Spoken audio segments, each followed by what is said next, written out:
So whenever we're actually building swims, honestly, probably 70% of the work normally, unless if it's a brand new lake, it's easy. You just put the new swims in, plant the lake, and then you never touch it again.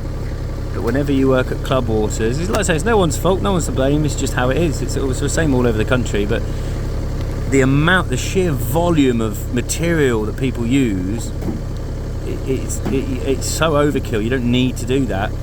In my opinion, you've got to start with a clean bank. So all we have to do, whatever is under there has to come out, because there's so much jagged metal sticking out. If someone fell in, a lot of the metal's sticking in at all sorts of funny angles, sticking out, and if someone fell in off here, it would be an absolute nightmare. So we've just got to get it back to a sensible level.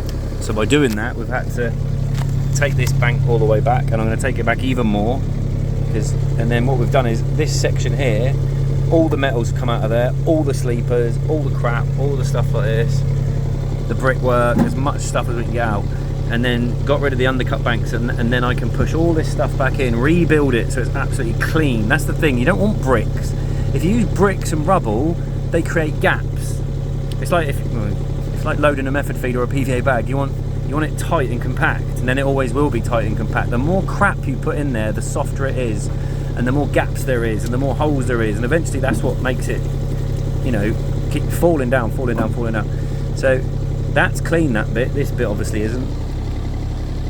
But then by rebuilding the bank completely, it's not backfilling, you see, because we're going to build on top of that. I'm going to flatten it all down again, but it's just neat, sandy clay, but it's still good clay. And then we can rebuild the whole thing, so there's no crap under there whatsoever, no old bits of wood.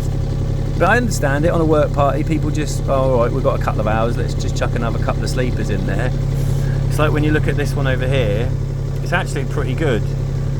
But for us to do it, it's a case of either leave it as it is, or rip it out and start again, because the boys have been in there with the waders, and it's complete. There's a chasm underneath it to the right, as you look at it now, because it hasn't got any returns on it. So unfortunately, to put that right, and it's all undercut.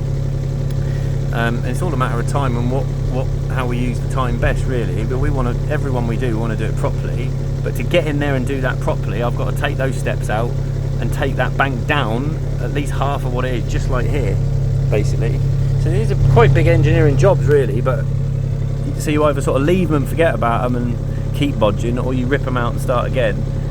Because it's just this sheer volume of stuff. It just doesn't need to be in there. But it's all good. It's only Monday.